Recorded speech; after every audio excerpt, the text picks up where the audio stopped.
Hello, everyone, and thanks for listening to the Quality Hub, chatting with ISO experts. I'm your host, Xavier Francis, and today I'm here with Brian Reich, Director of Technology, and Anne Siebert, Product Manager, both from here at Core. Glad you both could join us again. Thanks for having us. Nice to be here. Now, let's pick up where we left off last week with Brian and Anne, starting with multi-factor authentication. MFA, what is it, and why do we have to use it? Yeah, so MFA, it stands for multi-factor authentication, also known as two-factor authentication. MFA basically means you need to present multiple ways to identify yourself. Okay. The first factor is generally something you know. That's your password. Okay. The second password is generally something you have, which is usually a device that's assigned specifically to you that generates a time-sensitive token or otherwise verifies you are who you say you are. So why is the use of this so important? I mean, it's a little obvious, but can you get a little more details? Sure.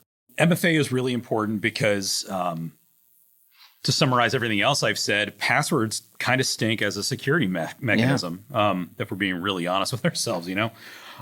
So we just talked about passwords a bit. I gave you a bunch of really great advice on the topic, and I did my best to try and make it accessible to less technical people. Don't know if I succeeded or not. The viewers will tell.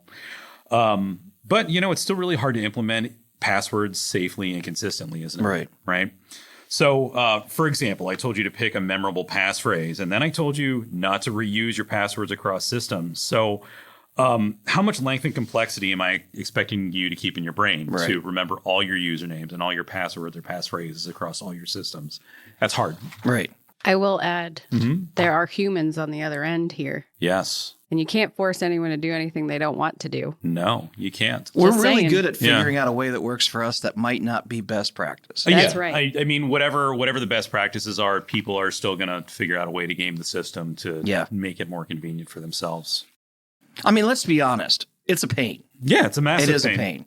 How can we make it better? Well, MFA is one way. Yeah, before I say that, like the most popular way in which hackers are going to try and steal your password, good password policies can't really save you from it in the first place because that's phishing. They're going to try and steal your password by literally just asking you for it or tricking you into entering it into a website that is other than what it appears to be. Right.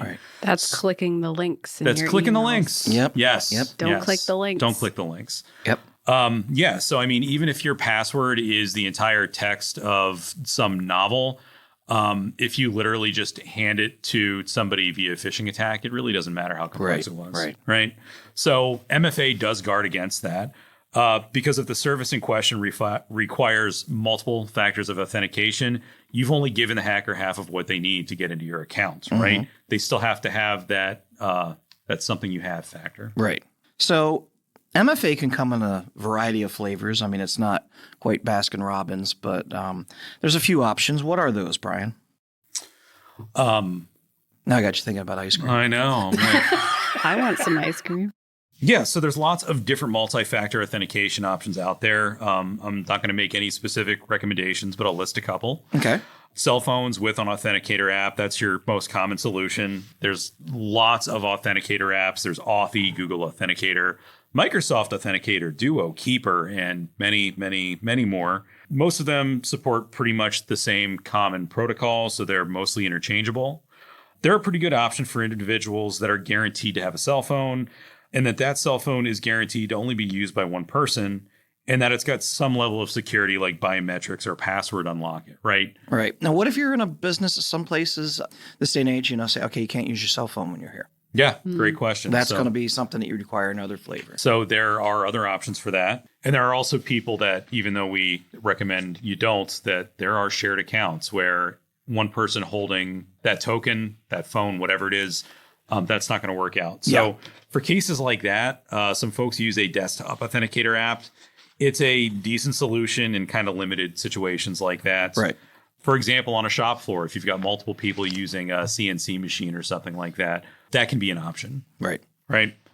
Some other solutions, and these really kind of depend on whether the applications and software and websites that you need MFA to access, whether or not they support it. Okay. Hardware security keys. The YubiKey is the one that I happen to have on my keychain right now. I really like them.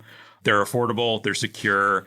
And instead of opening up an app on your cell phone or on your desktop, you plug this key into a USB port on your computer. You press your finger to it, it authenticates you. It's very nice. There's the issue. I'm going to play devil's advocate. I know with CMMC and other places, we don't allow USB drives. You can't use a USB port. Some places, they're actually disabled if you're really, really, really, really, really in a secure place. What are some other options? Yeah, so there are some other options. I mean, for those, I think with most of ours, our CMMC customers that use our services, they're using Duo Authenticator. But there are some other options too. So you've got key cards that have a magnetic strip or an RFID or something like that. They're a multi-factor authentication option, as well as biometric devices. Lots of computers and cell phones and so on have fingerprint readers now. Right. Those things they require some infrastructure setup, so it's not cheap and it's not easy or automatic. Then the things that I wouldn't recommend, but they are options, are SMS messages or text messages to your cell phone, right? And email. But those things aren't encrypted, so it's really not smart to use those as your multi-factor authentication. They can be intercepted. Yes. And easily. Now, they know your FIDO is a good boy password, and they also know how to get your MFA via text message or email. Any final thoughts on the MFAs there? Well, yeah, I guess I'd say number one, not all services are going to support all of those authentication methods I mentioned. So some you may get away with using a hardware key. Some you're still going to have to use that authenticator app. Okay. And like, for example, Microsoft is really hard-nosed about using the Microsoft Authenticator app to MFA into like Microsoft 365. So, yeah, your mileage may vary depending on the services that you require access to. So based on what level of security and what options you have or need, allow or don't allow, there's a lot of different options there. All right, so we covered passwords and MFA, and let's talk about password managers and why it's a good idea to use one. I have two, actually. I love password managers. I do too. Honestly, it is the only way I can remember all of my passwords.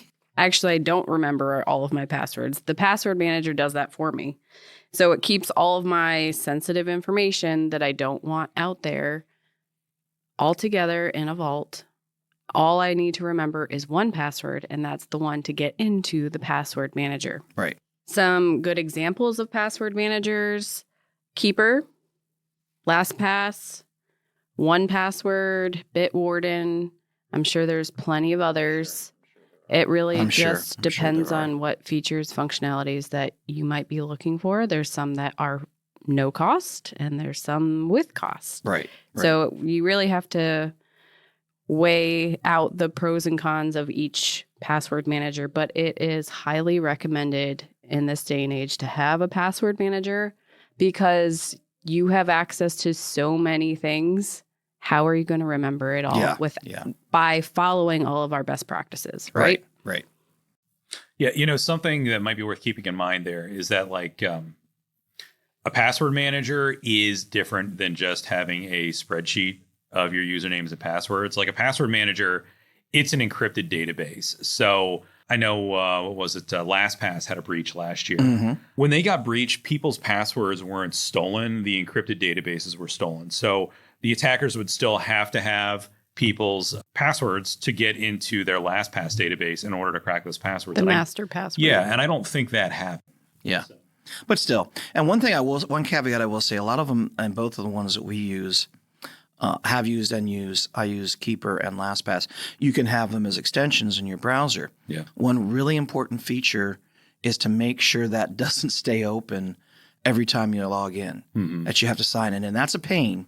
But if somebody were to come to your computer, get into your computer, and right there, then they have all your passwords. Yep, they can go right to it because you don't have to unlock it each time. So make sure that as you close, sometimes you can set them for a certain amount of time, and or when you close out of your actual web browser, you have to sign in again if you open it up again. So just a little caveat people might want to be aware of on that. Yeah. And if you're using something like that, make sure you know the difference between your password manager trying to save or fill your passwords and the browser trying to do it. Because the browser is going to want to save your credentials, and it's not doing it in a secure way. So it is not the same.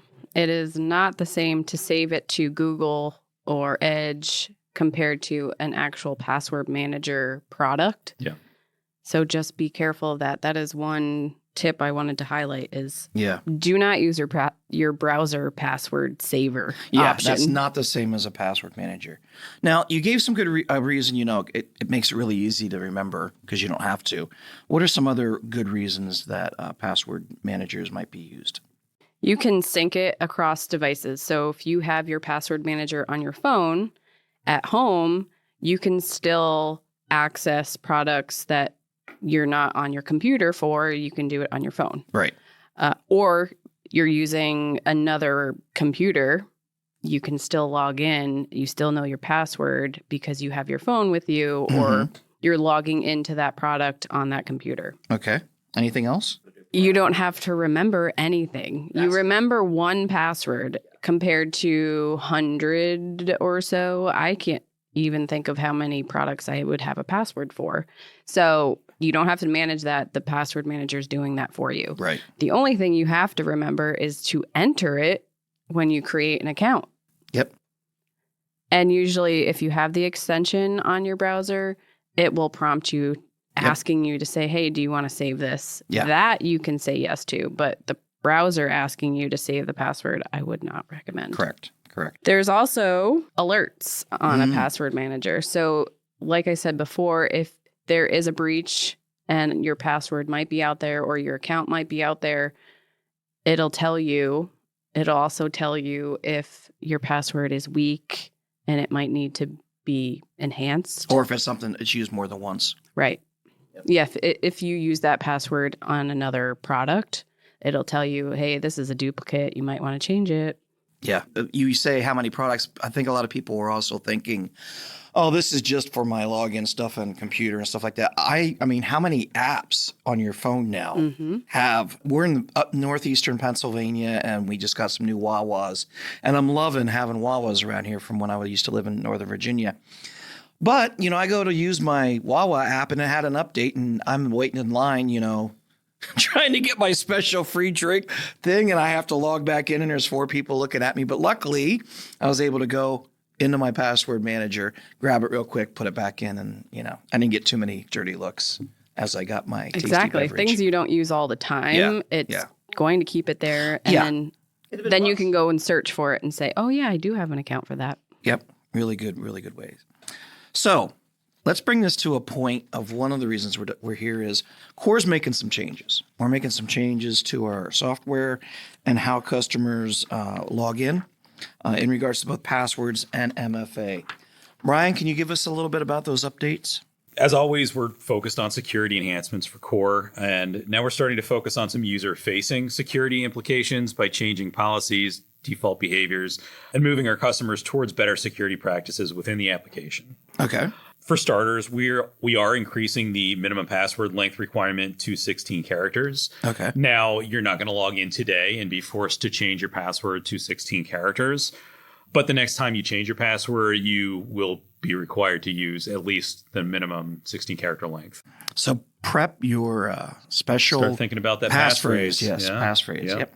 What else is changing? So for certain kinds of customers, we're changing some defaults, right? For our NIST and CMMC and ISO 27001 customers, we're going to enable MFA by default on their accounts going forward. So those folks, we know that because of the kind of compliance projects that they're doing with us, they have more stringent security requirements.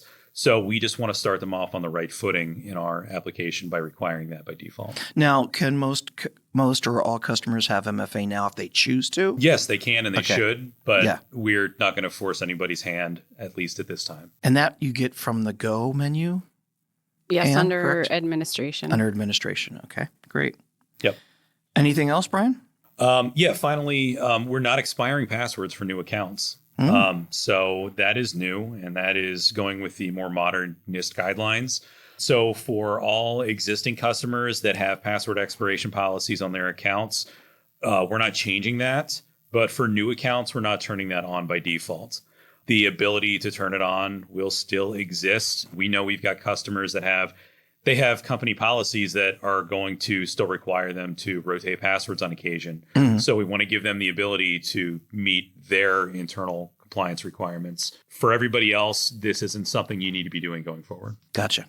And what other changes might we be seeing and so forth? I just want to reiterate the changes that we have made, except the minimum length requirement of a password that's 16 characters or longer.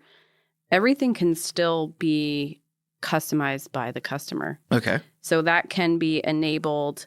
Any existing customers that might be listening today, if you want to turn off your password expiration, that is a setting you have the ability to do today. Okay. Same with MFA. All of that is available to any one of our customers. We're just setting up new customers by default with these settings. So if you really would prefer, or maybe you have a policy like you were saying, maybe 27001 that says you need to change it every 6 months, then you can enact that. Correct. Okay. Yes. We also have a feature for our administrators to create a list of disallowed password strings. So if you know there's a certain word or phrase that everyone in the company is using and you don't want them to use it anymore, you can add it to this list of strings and the user won't be able to set up a password with that word. That's really good. That's really good because I know that in a previous life here at Core, there were certain things that we like to use, and we no longer do that. And if you want to say, okay, not allowed to use a string, that would be good. Before we were super secure. Exactly. There's a lot of security measures that we have in place. It's not only to help our customers, but it's also to help us stay secure, be on top of things. Yeah. And yes. Exactly. Well, this has been fun and insightful. So basically, let's wrap it up that password length, complexity is a little less important than something that you're going to remember and a passphrase. Still use those special characters. Give you some ideas on that.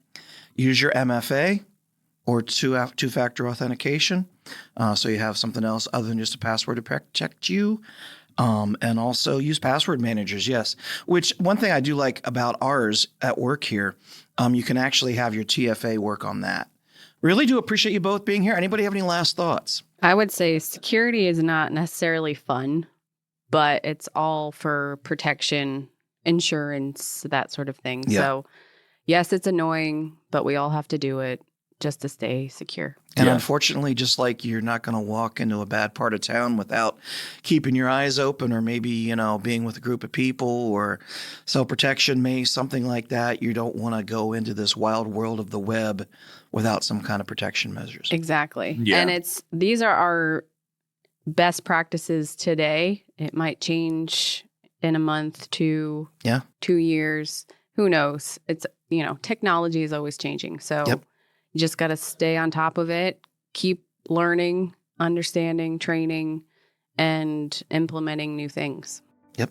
All right. Well, thank you both for being here. And we want to thank everyone who's listened to our podcast today. We hope that it has been informative for you. Now, if you're looking for more information about Core Business Solutions, now that we're an LRQA company, how we can help you with ISO certification, cybersecurity, or even customized training, please email us at info@thecoresolution.com. You can also visit our website at www.thecoresolution.com. If you haven't already followed us on your favorite podcast platform or YouTube, please be sure to do so, and that way you won't miss the next Quality Hub podcast when it's dropped next week. Have a great day.